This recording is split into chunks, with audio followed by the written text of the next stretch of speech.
Hello, this is Jerry Mitchell, and we are back with another episode of the Libertarian Uncensored podcast, going over all the posts on the Libertarian Uncensored subreddit. Let's get right into it. So first we have Sanders says stop busting people for marijuana and start prosecuting crooks on Wall Street from commondreams.org by Ninja Lover, and I couldn't respond to that one since they have me blocked. But yeah, I guess I would agree with that. We need to be prosecuting, we should be prosecuting victimless crimes. We should be prosecuting crimes that have a victim. With that being said, ultimately, sometimes I do think, people should take it into their own hands when they get scammed, and I don't think they should have to rely on the state if they get scammed. And ultimately, I would say that if you get scammed, ultimately, you should do self-reflection on why you got scammed rather than, call for daddy government to save you. And that's my thoughts on that issue. Then we have Spain introduces porn passport from Politico.eu by Legio X. And, I personally don't think we should have any passports whatsoever. But with that being said, ultimately the government will justify what it justifies. And, that's something that, that's going to happen. And so ultimately, you could probably find a way around this, like getting a VPN. Or, ultimately you could cut back on your porn, I guess. But I guess that's too much for some people, and that's my thoughts on that issue. Then we have, with Trump, I just try to look at the situation objectively. I think from an establishment Republican perspective, he's been a good thing, because he's very obedient to their agenda. The idea that there's some establishment versus Trumpist war is really a false narrative from J.J. McCullough on Twitter, and I posted that, and I said, agreed, Trump is up his own ass and lets the RNC really run the show. Occasionally he might market himself as listening to a more libertarian-type voice like V. Ramaswamy, but that's what it is, marketing. And that's my thoughts there. Then we have Timcast. Why didn't they pull Biden months ago? Because RFK would have taken the Democratic nomination, and they would have had a Bernie Sanders situation from Mario Nawfal on Twitter, and I posted that, and I said, I would think someone like Dean Phillips would be more likely to take it than RFK Jr., I think in 2016 RFK Jr. would have stood a chance because that was the year both Democrats and Republicans were all in on being anti-establishment. Since then, the R's have really embraced it, while the D's have gone the other way thanks to Trump. And that's my thoughts on that issue. Of course, both of the people who they embraced as anti-establishment in 2016, Trump and Bernie, really turned out to be more establishment than they let on. So it just goes to show you that, even if someone markets themselves as anti-establishment, they might still end up being establishment, and that's my thoughts there. And we have Be Like Bob from Ragnarok XG, and it's a meme. It says, this is Bob. Bob doesn't play into the left versus right paradigm because Bob knows both wings are attached to the same bird. Be like Bob and think critically. And I would agree with that. Ultimately, it doesn't matter where authoritarianism comes from, whether it comes from the authoritarian left or the authoritarian right. We need to stand up against it regardless, and that's my thoughts on that issue. Then we have Antifa found out education's important. American patriots don't joke from Radio Genoa on X. And I posted that and I said, Reddit, Antifa means anti-fascist, me, so the Nazis were socialist. Reddit, angry NPC scale. Ultimately, I don't really care for Antifa, Proud Boys, or any of the paramilitary groups that have arisen recently. But, ultimately, it's up to us to defend ourselves against them, and we shouldn't need the state to take them out. We need to stand up for ourselves, and if they do try and take us down, you can always fight back in self-defense, like this guy did here in the linked video. And that's my thoughts on that issue. Then we have reporter who exposed Mississippi welfare fraud faces prison if he doesn't disclose sources from NBCSports.com by Swamp Yankee Dan. And I personally don't think that's not very good. I think people shouldn't be forced to disclose anything if they don't want to. And that's my thoughts there.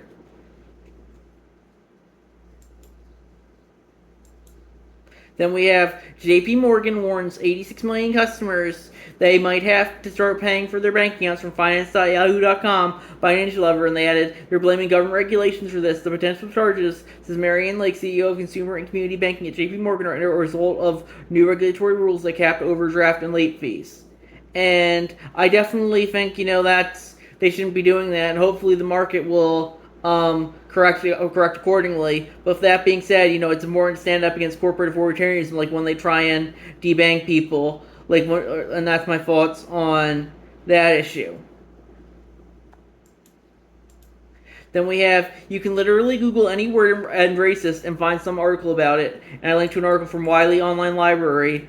It says, "Can buildings be racist? A critical sociology of architecture and the built environment." And I said, maybe this one, I guess. I linked to the Wikipedia page for the Mammy's Cupboard building in Mississippi. And that's a restaurant designed after the old Mammy stereotype.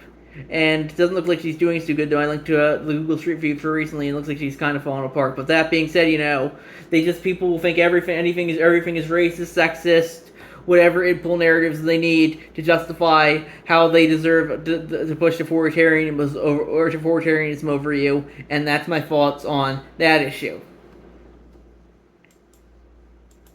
Then we have, "So it's not about democracy at all," from Ragnarok KXD, and that's a tweet from Nikki McCann Ramirez. Stephanopoulos, "If you stay in and Trump is elected and everything you're warning about comes to pass, how will you feel in January? Biden, I'll feel as long as I gave my all and I did as good job as I know I can do. That's what this is about." And then he added, "Biden just gave a huge fuck you to democracy, reshared because the image didn't post the first time." And I said, for Democrats, anything they do is for democracy. It's in the name after all. That's just to show you, that's how, Antifa means anti-fascist. The Democrats will say, "Oh, we're for democracy," even if they openly try and kick third parties off the ballot. That still means they're for democracy. And that's just why, you can't just trust whatever the name of someone is. You need to hold them accountable for their authoritarian actions, even if they're the good boy squadron or whatever they call themselves. Then we have, "Study shows that economically extreme views link to greater intelligence and then economically moderate views," from ideas.rapec.org, and I posted that, and I said, "Follow the science, but only the studies that I agree with." And that just goes to show you that, people think being moderate is a good thing. Ultimately, sometimes being moderate isn't a good thing. Sometimes you have to be extreme, like in the defense of liberty, you have to be extreme, I would say. And that's my thoughts on that issue. If you don't want to be extreme, that's fine. But don't be surprised when you get run over by authoritarians who want to stop you from doing whatever it is you want to do. And that's my thoughts on that issue. Then we have, Tennessee DMV tells 77-year-old Navy vet he's not American, immediately cancels his driver's license, from CH Relax, and that's a crossword from the military subreddit. And it's an article from jalopnik.com. Tennessee DMV tells 77-year-old Navy he's not American. And that's why I think that's why you have to stand up against government authoritarianism, and call them out on their bullshit, which I think they're trying to do here. And I think that's very libertarian, I would say. And that's my thoughts on that issue. Then we have, in 1977, Australia modified their constitution to force judges to retire at age 70. And that's from Ninja Lever. It's linked to the Wikipedia page for 1977 Australian referendum retirement of judges. And they added, "Putting upper age limits on elected and appointed roles seems reasonable to me." And I personally would agree with that. Ultimately, it's up to the people to hold the government accountable, and they sadly don't seem that interested in that these days. But yeah, I definitely think we need to hold the government accountable, and I think this could be a way about doing that. And that's my thought about on that issue. Then we have, "Taxation is theft, but if I have to pay, so do they," from Ragnarok XD, and that's a meme, something we can all do in our free time. It's a post from the RE Bubble subreddit. "Call me a snitch, but it felt good. Scrolling through Zillow, I know some that was sold in May 2023, and I listed for sale in July 2023. Well, I looked up at the property owner history, and it's an LLC that bought it and flipped it in May, and guess what? I found out the property is listed as principal residence exemption. It might be going to something else in your state, 100%. In the Zillow listing, the home is clearly not occupied by the owner, so I contacted my assessor's treasury office and let them know that I take property taxes very seriously, especially since I have kids in the school district, and that they should check it out. I provided them all my screenshots too to help them out. It felt good snitching on the slipper, especially since they are lying and stealing from my community." And I said, Reddit, "How did so many people rat out ever the Nazis?" Also Reddit, "Eagerly looks to dox people or go after them whenever it comes to wrongthink." I'm a libertarian. If you want to do something illegal, otherwise keep it to yourself. I find it to be none of my business. The old quote about what snitches get. Snitches get stitches, and I think that's definitely Reddit should learn that, and that's my thoughts on that issue. Then we have, what are people's faults in the success of left-leaning politicians in England and France from Ninja Lover? And they added, I'm not very well informed, but from some quick reading, they seem like some unexpected outcomes. Curious what everyone's faults are. And yeah, it just goes to show you that I think, social media is really influencing people to turn against, anything seen as remotely right wing, and they label any dissent at all as far right. So I think that's why increasingly you're having, in America, I would call them the blue NPC class, just repeatedly vote for like the Democrats and other left leaning parties because that's what the narrative says to do, and that's my thoughts on that issue.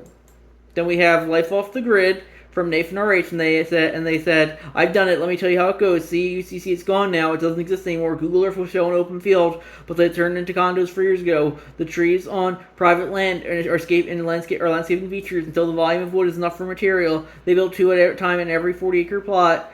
Coquintino can't support elk anymore. Neither can Wasatch National Forest. In the back, with National Forest on 2 fences, there is no corner that doesn't already have suburbs growing in it. There is no off the grid. When you your own solar and septic and haul in your own water, you can have at least 10 other houses around you more every day, and the plot hasn't filled in yet. It's owned by an LLC. This is the moment Putin wants a reckless realtor. The reckless realtor is a joke of American in the same sense that Belarusian guy is a joke of a Belarusian, or the Enki guy is a joke of a Korean. The reckless realtor is what Putin wants America to be. Poor land management, and the only American Russians have to remember. We Americans loved our Jackie Chan and Jet Li. We were having so much fun, but now the only Chinese name that matters is Winnie the Pooh. Just like that happened, the reckless realtor is a joke Putin wants to make of America.